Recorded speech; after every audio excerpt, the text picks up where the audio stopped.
does it, Donnie. It We're is, gonna because blame then the you. governor won't do the executive order because he didn't see the foresight to pass virtual meetings. And I have been torturing him. Mike, do you want me to just run through the agenda since I'm here and then you can interject Yeah, if you want to? yeah, since you're on the ground, I just. When's he gonna come back and do it? Can you just order He won't everybody come back? back until January. He might come back and do it. All right. We call this to order, please. Welcome to September 23rd, 2021 meeting of the Finance and Facilities Committee of the University of Rhode Island Board of Trustees. At this time, I will conduct a roll call attendance to determine if the quorum is present. Please clearly respond present when your name is called. Michael Fascitelli. Present. Vehito and Jazieri is here. Christine Heenan. Here. Matthew Lenz. Here. David Maturano. Here. Susan Petrovis. Here. Armand Sabatoni. Here. Margot Cook. Michael McNally. Mark Palange. Here. We do have a quorum. Quorum requires 6, and we have a quorum. So meeting is in session. Remember to all members, please clearly identify yourselves whenever you make a motion or second to a motion for the minute. The first order of business is acceptance of the agenda. May I have a motion? So moved. Seconded. Armand, Sabatoni. Seconded, Matt Lenz. There being no, any discussions on the motion? There being no discussions, ask for a voice vote. All in favor say yes. Yes. Opposed, no. Any abstentions? It's unanimous. Motion to accept the agenda for the meeting of September 23rd, 2021 is approved. Next item on the agenda is item number 2, approval of the minutes of the June 24th, 2021 meeting of the committee. May I have a motion? Armand, so moved. Matt Lenz, seconded. Any discussions on the motion? There being no discussions, I ask for a voice vote. All in favor say yes. Yes. Opposed? Any abstentions?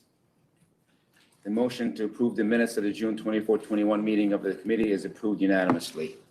Next item on the agenda is item 3, action item. Action item, review the University of Rhode Island's total budget request, tuition and fee rates, and table of organizations for FY 2023 and the total budget allocations for FY 2022 and recommendations to the Board of Trustees. The first action item, item 3, is to review the URI total budget request, tuition fees rates, table of organization FY 2023, and total budget allocation FY 2022, and recommendations to the Board of Trustees. At this point, I refer to Abigail Ryder Here I am, okay. to provide an explanation. The only thing I don't know is the presentation ready to be put up? Included 3A? If not, I have a laptop, so I apologize, and I will, you all have paper copies? Yes. Okay. We have it. Sure.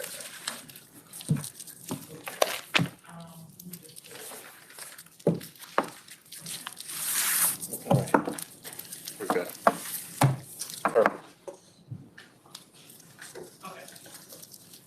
I will from here then. Okay, so I think what we're going to do today is to give you a high-level summary of the FY '22 allocation, which is the budget we're currently operating under, as well as the FY '23 budget request, and FY '23 tuition and fees request. You'll recall that it is the power of the board to approve tuition and fees to the university.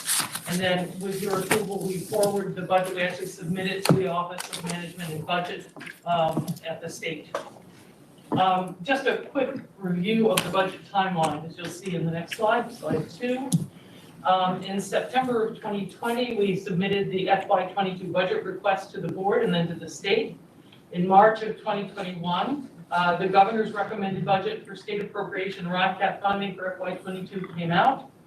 In May of 21, the state revises its revenue projection for the coming year. And that also includes changing the numbers in the governor's recommended budget and expenses for the FY '22 year.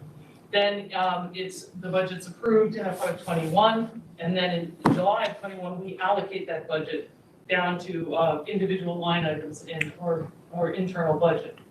So right now, in August of '21, the state released the budget guidelines for the FY '23 budget. And we have been working on that budget request, and that is what you're going to be seeing today. And in September, today we get your approval and then we go ahead and submit it. So we're always running sort of 2 budget cycles simultaneously. One is the cycle we're in and one is the cycle that we're proposing to the state.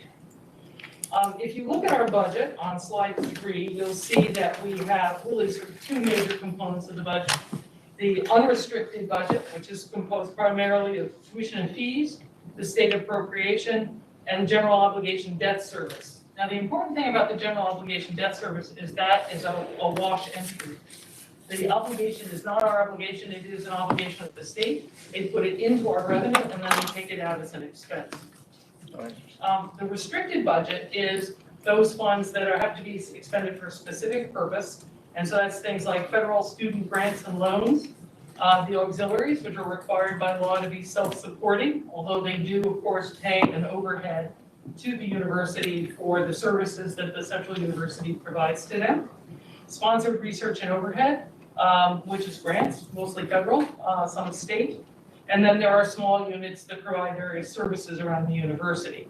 And these are all part of the restricted budget. Also in the restricted budget is RICAP. RICAP is really capital maintenance money that the state allocates to us from its own RICAP fund every year. And that is also included in the restricted budget.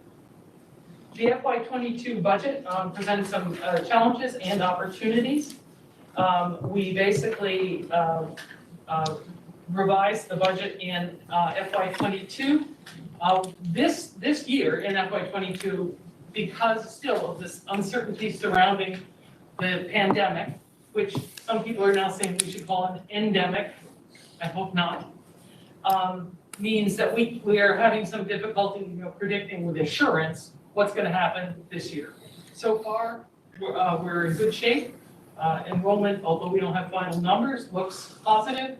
And so we're hopeful that we will successfully deliver a full experience to our students and get through the year. But, as we all know, there are unknowns out there. The state had stronger revenues in FY21 than they originally anticipated. And that trend may continue into FY22 and beyond. So that could be of some help to us. Now, as we look at slide 5, you'll see the URI federal stimulus funds, okay? And those funds are the various bills, COVID relief bills that Congress passed. And you'll see that in terms of total amounts designated for the university, there was 73.7 million, of which more than half is for direct aid to students. That is to say, it's simply the pass-through in our financials goes through and goes right on out to students. But we did have 27 million as students. And then we have 47 million of institutional aid. We have not yet received the American Rescue Plan aid because we have to allocate the student portion before we can draw the rest of it, the institutional portion. But what you should know about this is, although it looks like an amazing amount of money, and certainly was instrumental in enabling us to deliver a full academic year last year, is that it's at least $20 million less than we spent in extraordinary expenses in order to do what we did. And the reason that's important to know is because, first of all, we didn't have a windfall. I think some people at some point thought, oh, this is great, we've got this extra money. It's not extra money. But also, it's important to realize because the university is permitted to accumulate a contingency balance. Not all state agencies are allowed to do this, but the university and the other 2 state schools are allowed to do this. That turns out to be critical because it was really the fact that we had these reserves in place that enabled us to just take actions like renting hotels and doing other things so that we could deliver a good hybrid experience last fall. And I think that this past year actually was the proof of the wisdom of allowing universities to accumulate contingency funding. So that's important. Abby, may I ask you a question? How much did we spend on testing and vaccinations? I'm going to say in the order, this is just order of magnitude, around $4 million. Okay. I have a breakdown if you're interested in No, that. the reason I ask is because it seems to me that testing and vaccinations seem to be funded mostly by government. People go get free tests without insurance, and is it from federal grants that the state seems to cover? And I brought that up with David like a year ago in conversation with nowhere. And I think vaccination is the same thing, right? So us being almost the state-related agency, why would we have to pay for something the state provides for free to others?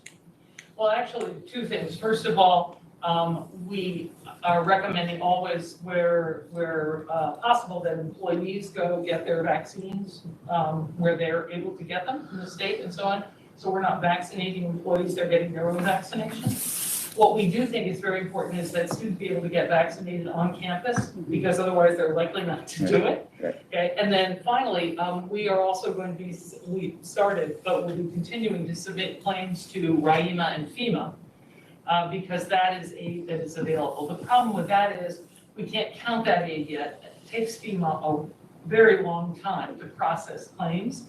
And so what we've done is we've sort of set those expenses aside. We're not reimbursing ourselves from these grants. We're holding them aside and waiting until we see whether FEMA will reimburse us. So we're looking at it. Okay. Yeah. No, I fully agree. We should do it on campus and Yeah. provide it and make it as accessible as possible, Right. but didn't know if there was reimbursement. Thank you. Sorry. Okay, on page 6, on slide 6, you see the FY22 request. This is what we asked for. You see what the governor recommended to the legislature and then what was enacted. And actually, the FY22 budget, the one we're operating under currently, was a reasonably positive budget for us. We didn't get quite everything that we asked for in terms of state appropriation, but on the whole, we did better. We also, I think more importantly, is we got 9.9 million of asset protection, which was good because the previous year, FY21, they cut our RICAP allocation for asset protection to $2.5 million. And if you know that we have 5.5 million square feet of buildings, $2.5 million really doesn't accomplish anything. So, this, the state is obviously, I think, making an effort to make good where it can. And you'll see as we go to the FY23 request that we, again, are asking for additional funding. Hey, Abigail, Yes. how do we, with the 5 million short on the asset protection, do we just push projects back or do we fund that another way? There are two things we do. A lot of it gets pushed back, and we do have a big deferred maintenance nut. Do you know how much that is? Well, a very, very crude estimation was that that's somewhere in the order of $265 million. Jeez. Okay, but that's been accumulating for Yeah. years, okay?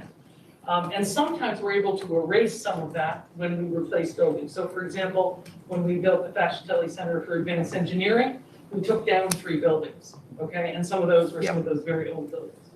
And then the other thing we do, obviously, is where we have an identifiable project that is a single thing. From time to time, we borrow with revenue bonds, right? But we really are reluctant to do that because all that does, of course, is add a burden to the operating budget. So we're Okay. very reluctant to do that. Thank you. Okay. So if you look at slide 7, you'll see our FY23 expense budget. It's a total for FY23 of $874 million. The unrestricted budget is 503.4. Again, unrestricted is the education and general funds. RICAP, we are asking for 21.8 million, and that's closer to the annual level that we believe is necessary in order to properly maintain all the buildings that we own. The auxiliaries are looking to spend 112 million. Grant expenditures against federal and state grants, research grants is 108 million. And the other things, I want to mention that the state crime lab shows on this slide, they are not part of the university, but their budget is bundled with ours in the state budget system. On slide 8, you will see that we have what our FY23 request is for state appropriation. We're asking for $89.9 million, which is a $7.5 million change from FY22 allocation. And we're asking to continue the designation for URI online. Don may want to say a little bit about that, but that's a program that's been going very well. We're asking to continue that. And so we're then saying that with our tuition fees and other income, we're looking at revenue of $503.7 million for FY23. Now, an important point, which you will see on the next slide, is that we're asking for an appropriation of about 89.9. In FY22, our appropriation was 82.4 million, and that is almost identical to what our appropriation was in FY 2007. And if you inflated that using CPI or some other appropriate index, our state appropriation, if we want to have the same level of support proportionally that we had in 2007, would need to be 111 million, not 89.9 million. So what does that mean? That means that the university has had to become very enterprising in terms of developing sources of revenue and in increasing enrollment, which has been a very important factor in our ability to continue to grow in order to replace the subsidy that we're not getting from the state. If you look at slide 10, you'll see state appropriation and the cost of education. This is basically the state appropriation can be thought of as the subsidy that the state provides for in-state students. And therefore, it ought to be equal to the difference between in-state tuition and full cost of education, but it isn't quite. And if you do the math, it provides about 2/3 of the needed subsidy for the total of about 7,100 full-time equivalent students. So, or the other way to think about that is that $82.4 million subsidy will support about 4,600 full-time employees and students, sorry, FTE students, in-state students. So the state appropriation would have to increase by about 45 million to 127.5 million to fully fund the subsidy for all in-state students, which would likely be a really major challenge for the state, right? And Can you just describe otherwise, that range? It's a big range, 45. 45 million, it's a big change. But by 45 to 127 million is how I'm reading that. Yeah. Somewhere within there. And No, it's saying that would have to, if it would increase by 45 million, Two, I state see. appropriation would become Got you. 500. Now I see. 127 million, yes. Okay, sorry. No, now I see the 82 plus the 45, yeah. Yeah, right, exactly. If you increase tuition, you'd have to increase tuition by about 6,300 per student to do this, okay? And that is also likely to result in a decrease in enrollment, okay? So now we come to our annual enrollment projections, and Dean, I would like to ask you if you could speak to enrollment. Essentially, we're looking at flat enrollment for FY23. So our enrollment the past couple of years through the pandemic has been quite strong and solid when you think of what is happening both to institutions. Certainly, to give you an example, only about 1/3 of colleges hit their enrollment on day one target. URI was once again that institution. For us though, hitting enrollment is a challenge, I'll be honest with you. It takes a lot of grit and grind to have the over 17,000 students that we'll have this fall. Our out-of-state undergrad enrollment remains strong. Our out-of-state transfer enrollment remains strong. Our in-state undergrad enrollment is lagging. And there's a few factors that are happening there. You're seeing that trend actually throughout the state. Graduate enrollment is nice, seeing a nice uptick, and I'm really proud of the work that our graduate school is doing on some exciting new programs. And I think our growth opportunity on the graduate side has a lot of exciting opportunities, especially in our professional masters and certainly the certificates and other growth that really society needs. And so from an enrollment perspective, you saw that decline, that increase you just saw, plus 2,300 students. It's been quite a ride for the university, and we are doing well. But the projection going forward with enrollment is pretty much around level to where we are.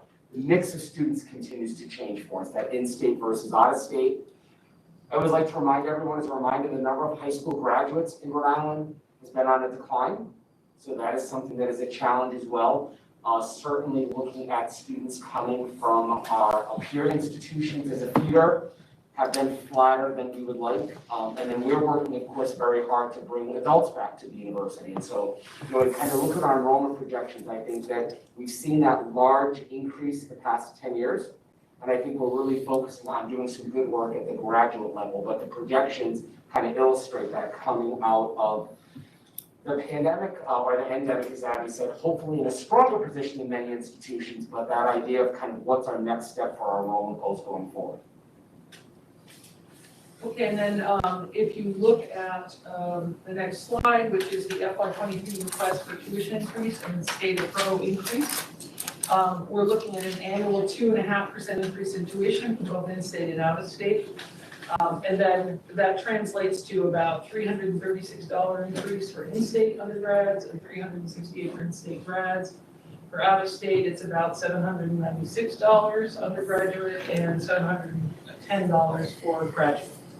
So this aligns with historical modest increases. I think Dean, you've reported previously that students have expressed their definite preference for gradual sort of continual increases rather than holding it flat and then suddenly having a step function increase in the tuition. That's harder for them to manage financially.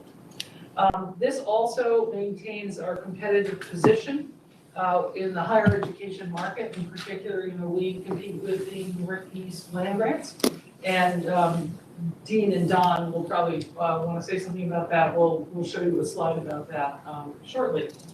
And if you turn to the slide that says the FY23 request for tuition increase and state of pro increase, the overall increase, if you include tuition and mandatory fees, is about 3.6% for in-state, about 3% for out-of-state, and that on the undergraduate level. And on the graduate level, it's about 3.3% in-state and about 2.9% out-of-state.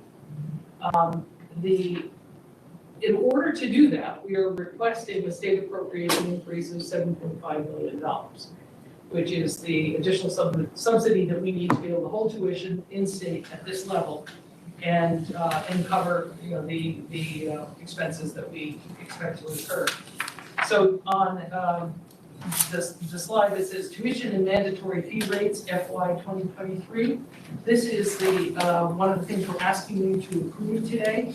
These are the increases that are being proposed. And Dean, would you like to walk through that slide? Sure, I can. So for in-state students, we can start with that, of course, certainly. It's important, if I can just take a step back, I always like to say, what will a family have to write a check for all of our increases? So there's tuition, right? There's room and board, and then there's that other aspect. It's really important to understand all the way through, because sometimes you can have little increases. So from an in-state perspective, you'll see that we have a $548 increase for students on tuition and fees. That does not include the increases proposed for housing and dining. So I want to remind folks when we're looking at it. So you have a $548 increase that you'll see there. For out-of-state students, you'll see that it is $1,008. Again, I'm looking just at the numbers in red on your chart. And that's again for tuition and fees for families. At the graduate level, you'll notice it's $536. Again, 3.3%. This is a number on the bottom right. And then $878 for graduate out-of-state students. This is kind of what families will be paying on the tuition and fee side. And then there are other increases, of course, that we always talk about going forward. I know that'll be coming up about things like room and board as well. I'd like to say, I'm sorry, I apologize. A couple of things. There have been certain watchdog lists that I always like to keep an eye on. Higher ed, if you remember several years ago, that who's increasing tuition often, who's been going over certain percentages. And so I always, again, Abby, our says is slow and steady, understanding what's happening with the economic indicators, what's happening with our students, understanding families. And I've not been a fan of when schools have had to do the 5, 6, 7, 8%, because you end up getting on those national lists that really cause your impact to yield students and also retain students. And so just wanted to give a little bit of a philosophy of what has been our magic of how we've done that enrollment increase is helping families plan, understand the 4 years, connecting it down. We've talked about sometimes connecting it to the higher education cost of adjusting that's out there that's normally around 3 to 3.5%. And the other thing that I think is important to realize is that I think a lot of times people think that we sort of pick tuition numbers out of the air, but actually we're very much bounded by the market. And if you look at the next slide, you'll see. Before you put this, one really important point, and we can elaborate on this. Every time we increase tuition, we increase financial aid. And that's just important. So for the needy students, they're going to see a much smaller impact of that tuition increase. And about 35% of the increase in tuition, the revenue from the tuition increase, will go into financial aid in a given year. So that's just an important point that we don't want to miss. Abby, you mentioned something like if we were going to state in lieu of a tuition increase, we could ask for $7 million. Did I hear that? You said something? No, I said that the increase in the state appropriation that we were requesting, which is what will enable us to keep our in-state tuition lower, is $7.5 million. That's the increase. So there's no number that if we wanted to keep flat and then we gave the state a chance and say, okay, if you give us this much more, we can keep the cost flat. There's no number. We don't know what that is. We could certainly generate that number, but I think, you know, Probably based fool's on the errand, I'm previous assuming, but I mean, like, example this, I gave, that would be- I wouldn't, yeah, I'm sorry, I thought that's what you had said, sorry. It's actually one of the previous. Yeah, it was- Well, basically, if we wanted to maintain the subsidy, it's 127 million. Yeah, 127 million is the number, instead of 89.9. Okay, so that's a $40 million increase, that's tough in this case. They don't have those resources. But the important thing to remember also is that our tuition is bounded by the market. Because the way that we have managed to increase enrollment over the years, given the fact that there's declining enrollment in declining high school graduates in Rhode Island, is to attract students from out of state as well. So we're in competition with our own home state institutions to get them to come to Rhode Island. So that's, the reason I mention that is because a lot of times people are saying, oh, well, you know, we should freeze tuition, and that's not actually the thing we need to do. What we need to do is to make sure that we're competitive across the region. And what that does is it allows the institution to continue to grow. Otherwise, it would begin literally to shrink because we wouldn't get the students. And we wouldn't be able to provide the services. So if you look at slides 15 and 16, just slide 15, you'll see where we expect, now this is just where we expect that we'll wind up. This is our competitive position in FY22. The increases that we're proposing, we believe, will enable us to stay in that same range based on what we can tell about our peer institutions. Although, of course, you know, they're doing the same exercise we're doing right now, so we don't know yet what their rates will be. Moving from that, so that I just wanted to ask if you have any other questions about tuition and fees while we're on that subject, because that is one of the important things that you will be approving today. Okay, great. So if we look at our unrestricted budget expense, you can see approximately how it's divided. And obviously, personnel is our biggest expense. That's very usual for a university or any large knowledge-driven organization. And you'll see that we have really modest increases otherwise. I mean, it's just mostly personnel. And on slide 17, you'll see the restricted budget. The restricted budget is the auxiliaries, the sponsored research category, external scholarships and loans.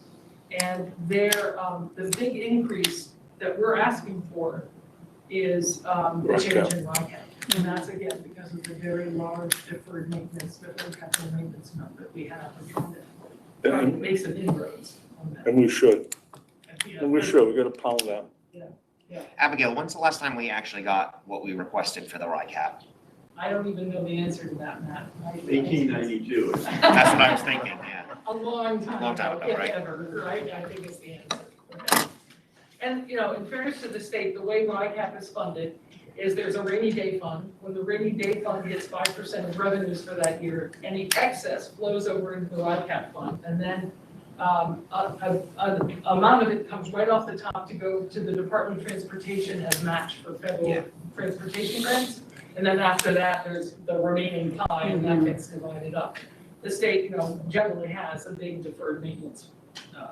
To be fair, I want to follow my sort of vice back here with a comment. Typically, our ICAP in recent years has been between 7 and 8.5 million that we've been getting.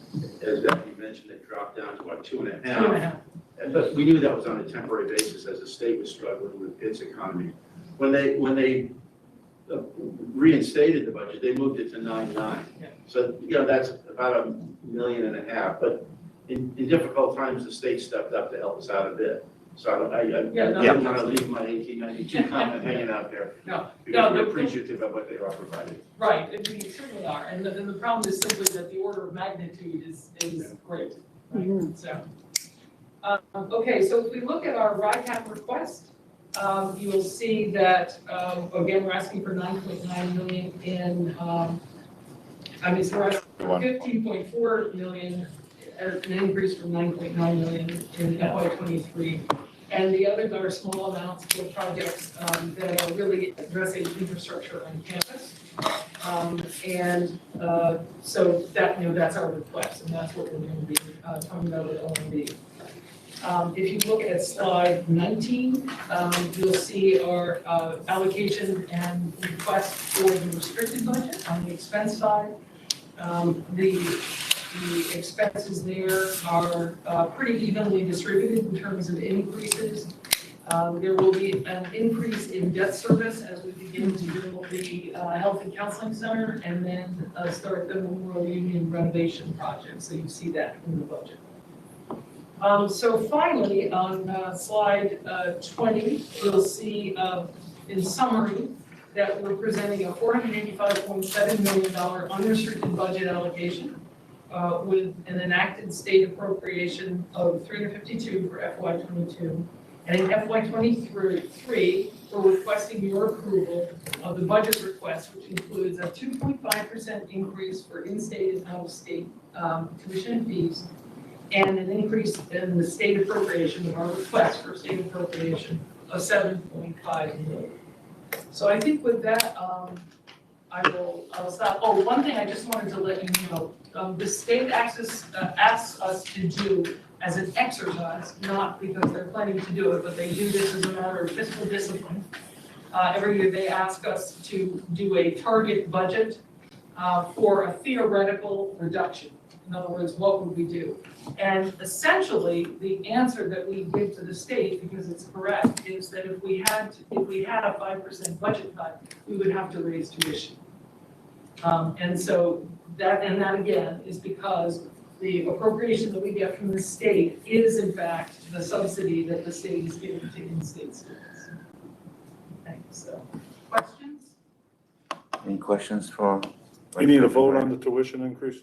The tuition increase and actually, I guess what we need. We is are a voting recommendation to recommend to the board here, that so. they approve the tuition increase and that they approve the budget for submission to the Office of Management and Budget of the state. So if there are no more questions, anyone?